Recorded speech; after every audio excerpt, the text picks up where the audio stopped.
네, 안녕하세요. 저는 한국산업인력공단 국가직무능력표준원 공정채용지원 TF에서 근무하는 이광민 대리라고 합니다. 저는 블라인드 채용에 관한 이해와 공공기관 채용 프로세스에 관하여 설명을 드리려고 하는데요. 먼저 블라인드 채용은 다 한 번쯤은 들어보셨을 텐데요.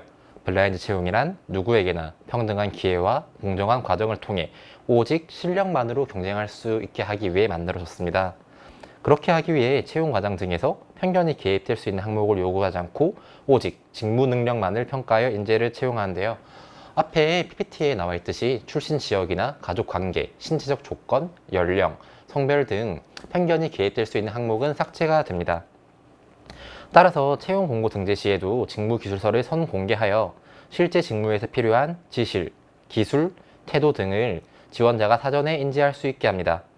또한 필기 전형에서는 업무에 필요한 직무 능력 평가를 위해 NCS 기반 직업 기초 능력 및 직무 수행 능력 평가를 실시합니다.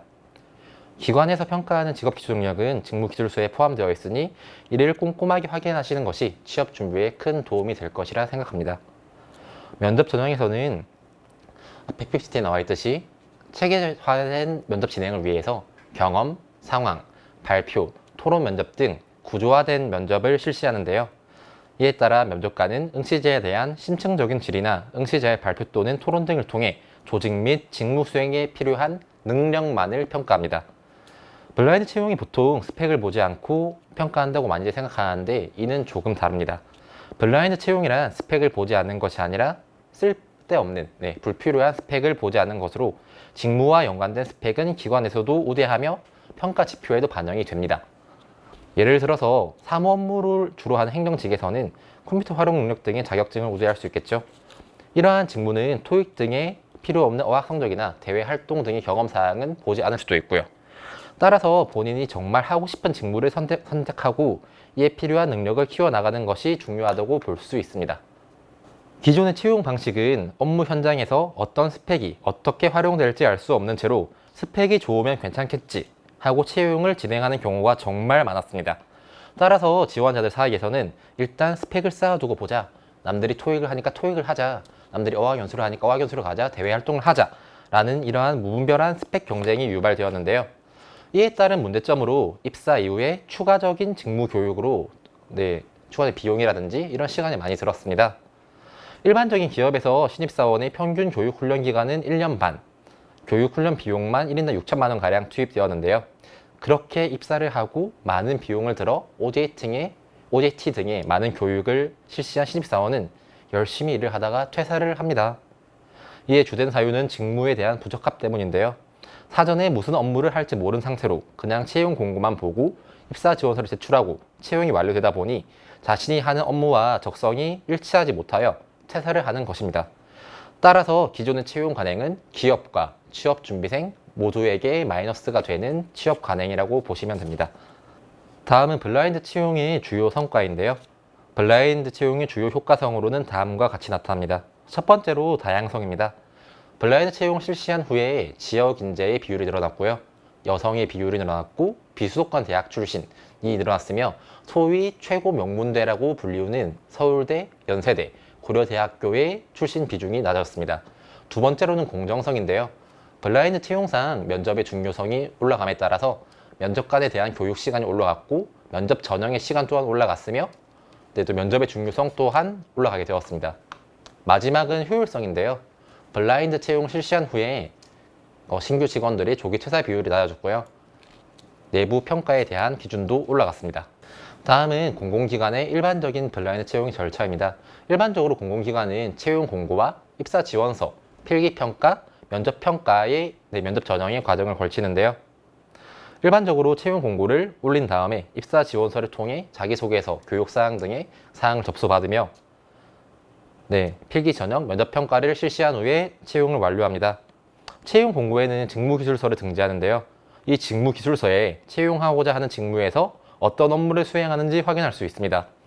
여러분들께서는 공공기관에 지원하고 하실 때 입사 지원서를 작성하실 텐데 이때는 학교명, 성별, 연령 등이 제외되고 직무에 필요한 교육사항, 경력사항, 자격사항 등 직무에 수행하는 데 필요한 능력만을 기입하게 됩니다. 자기소개서 작성 시에는 보통 자기소개서는 주로 지원 동기나 조직 적합성, 직무 능력을 평가하기 때문에 본인의 일대기를 적는 게 아닌 직무기술서에서 요구하는 지식, 기술, 태도를 참고하여 직무 관련성을 극대화시키는 것이 좋습니다. 필기 전형에서는 상식 등을 제외하고 NCS 기반 직업 기초 능력 및 직무 수행 능력을 평가합니다. 팁이라고 하면 대부분의 공공기관에서는 조직 이해 능력을 평가하는데 이를 필기 전형에 반영하는 경우가 많습니다. 따라서 필기 시험 전에 지원하시는 기관 홈페이지 등에 접속하셔서 기관이 하는 사업, 조직도 등을 면밀하게 살펴본다면 큰 도움이 될 것입니다. 면접 전형에서는 경험과 상황 면접 등 구조화된 면접을 실시하는데요. 직무 역량을 평가하다 보니 기존 채용 방식에서 물어봤던 가족관계, 아버지 직업이 무엇인가, 주량은 몇 병인가 이런 것은 물어보지 않고요. 직무를 수행함에 있을 법한 상황을 던져주고 이에 대한 지원자의 대처 능력 등을 평가합니다. 기관마다 활용하는 면접 유형은 정말 다양하기 때문에 면접 전형 전에 그 해당 기관의 채용 공고를 다시 한번 확인하시고 어떤 유형의 면접을 활용하는지 다시 한번 꼼꼼하게 확인하는 절차가 필요합니다. 다음은 직무기술서인데요. 보통 기관에선 채용할 때 채용 공고를 올릴 때 직무기술서를 같이 올립니다. 이는 직무기술서를 사전에 등재함으로 인해서 지원자가 이 회사에서 어떤 직무를 수행할 것인지 미리 고지를 하는 건데요. 지원자분들께서는 이 직무기술서를 면밀하게 검토 후에 이에 요구하는 지식과 기술, 태도 등을 꼼꼼하게 보시고 이에 해당하는 자기의 역량을 자기소개서에 녹여내는 것이 이 기관 서류 전형뿐만 아니라 모든 전형을 통과하시는데 큰 도움이 될 것입니다.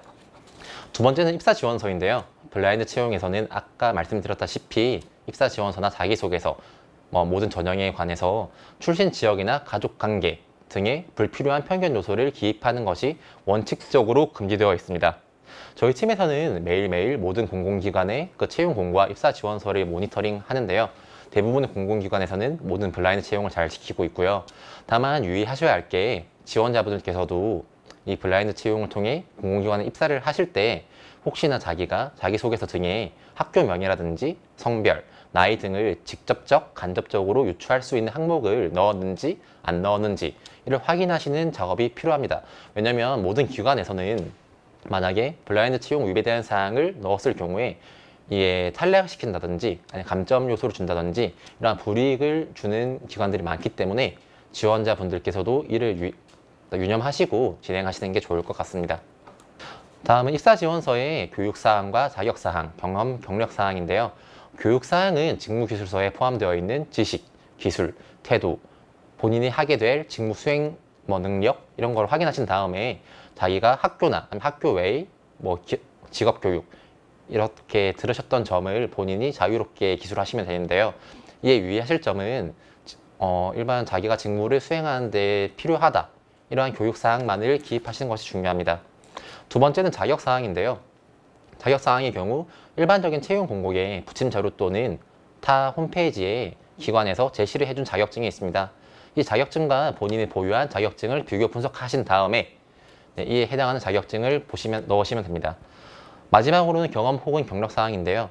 경험과 경력사항의 가장 큰 차이점은 금전적인 보수를 받고 일했느냐 아니면 받지 않고 일했느냐 이 차이점인데 보통 경력사항의 경우에는 4대 보험을 가입된 경우를 경력사항으로 인정해 줍니다. 즉 건강보험 득실 자격 확인서라든지 이러한 증빙 서류가 있을 경우에만 아니면 경력증명서, 재직증명서 이런 등이 준비되어 있을 경우에 경력사항으로 보고요.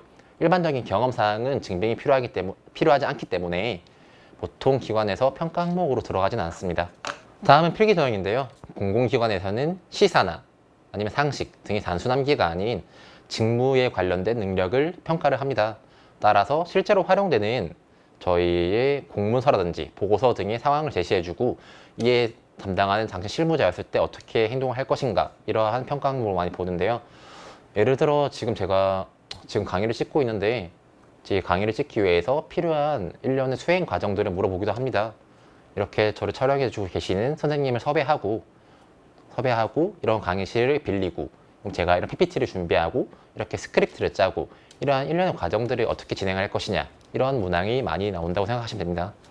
또한 현재 정부에서는 NCS 기반 직업 기초 능력도 물론 중요하지만 직무를 수행할 수 있는 직무 수행 능력 또한 중요하게 보기 때문에 직업 기초 능력과 직무 수행 능력을 균등하게 시간을 분배하여 준비하는 것이 큰 도움이 될 것 같습니다. 마지막으로는 면접 전형인데요. 보통 모든 기관들이 면접 전형을 마지막에 실시를 하죠. 기관에서는 지원자의 직무를 평가하기 위해 구조화된 면접을 실시하는데요. 경험 면접 같은 경우에는 선발하고자 하는 직무 능력에 필요한 경험을 질문합니다. 경험 면접의 가장 큰 특징으로는요, 심층 질문을 많이 하고 꼬리 질문을 많이 합니다. 뭐 예를 들어서 예전에 타인과의 갈등 상황이 있는데 이를 어떻게 해결하였느냐, 이런 면접 문항이 있으면 보통 여러분들은 여러 가지 상황이 많겠지만 조별 과제의 경우로 많이 말씀하시겠죠. 조별 과제 때 이러한 갈등 상황이 있었고 이를 어떻게 해결했다라고 말씀을 하시면 보통 면접관들은 뭐 어떤 수업이었냐, 수업명은 무엇이냐, 누가 참여를 했냐, 결과는 어떻게 하였냐, 이런 꼬리 질문을 많이 물어볼 건데요. 이는 지원자가 거짓을 말하는지 아닌지 판별하기 위해 실시합니다. 따라서 본인이 직접 경험한 사실만을 기술하는 게 도움이 될 것입니다. 따라서 이렇게 경험에 대한 세부적인 질문을 한 후에 그 경험을 통해서 뭐 어떠한 성과를 이루어냈는가, 그 이루어낸 성과가 해당 기관에 들어와서 어떻게 도움이 될 것 같은가 라는 후속 질문들이 들어오게 될 건데요. 이에 대한 질문을 미리 준비를 하고 답변을 준비하는 게 도움이 될 것입니다. 두 번째는 상황 면접인데요. 상황 면접이란 특정 상황을 제시하고 지원자의 행동을 관찰하고 평가함으로써 실제 상황의 행동을 예상하는 기법입니다. 상황 면접이라고 하면 보통 지원자의 경험이 별로 없는 상황에서 특정한 상황을 던져준 것 때문에 보통 지원자께서 신입사원을 채용할 때 많이 쓰이는 평가 기법인데요. 상황 면접의 경우에는 실제로 직무를 수행하며 일어날 수 있는 상황을 던져주고 이에 대한 대처 능력 이런 걸 평가합니다. 예를 들어 저는 현재 지금 블라인드 채용에 관한 온오프라인 홍보에 관련된 일을 하고 있는데요. 올해 코로나 때문에 코로나 바이러스로 인해서 저희가 오프라인 설명회 등이 다 모두 취소된 상황입니다. 저는 이런 상황에서 효과적인 온라인 홍보 설명회 등을 준비하려고 노력을 많이 했는데요. 만약에 지원자분께서도 홍보 직렬에 지원을 하게 된다면 예를 들어 이러한 예기치 못한 상황으로 설명회라든지 간담회, 뭐 행사 등이 취소되었을 때 어떤 식으로 효과적인 다른 대안을 찾을 수 있는지 이런 문항이 나온다고 생각하시면 좀 이해하시기 좀 편할 것 같아요. 다음은 발표 면접인데요. 발표 면접은 특정 주제와 관련된 지원자의 발표와 질의응답을 통해 지원자의 역량을 평가하는 방식입니다. 보통 발표 면접이 가장 어려운 면접이죠. 발표 면접 같은 경우에는 보통 지시문이라든지 배경 자료를 던져주고 이를 한정된 시간 내에 빠르게 해석한 후에 발표하고 따라오는 Q&A 이런 식으로 진행을 하는데요. 지시문에는 정말 구체적인 상황과 구체적인 배경 자료가 있기 때문에 이를 꼼꼼히 확인하고 이를 준비하는 연습이 필요합니다. 마지막은 토론 면접인데요. 토론 면접은 제시된 토의 과제에 대해 의견 수렴 과정에서 지원자의 역량과 상호 능력 등을 평가하는 방식입니다. 보통 토론 면접은 좀 찬반 토론이 좀 많은 경우가 있는데요. 보통 이러한 찬반 토론에서 또 본인이 보통 선택지가 없기 때문에 찬성 또는 반대를 하게 할 건데 이런 토론 면접의 가장 중요한 점은 본인이 말하는 능력도 정말 중요하지만 경청하는 능력 또한 평가 요소에 포함되어 있기 때문에 이를 준비하는 것이 이를 신경 써서 준비를 하는 것이 도움이 될 것 같습니다. 또 이는 개인들 간 상호작용 또 집단 내에서의 개인 행동을 관찰하고자 위해 실시하는 것으로 조직 적합성을 평가하는 건데 또 말을 잘하는 능력 아까 말씀드린 것과 같이 타인이 내 말을 경청하는 능력 정말 중요하기 때문에 이를 신경 써주면 감사하겠습니다. 이로써 제가 준비한 블라인드 채용에 대한 이해와 공공기관 채용 프로세스에 관한 모든 설명을 끝마쳤고요. 이상으로 설명을 끝마치도록 하겠습니다. 감사합니다.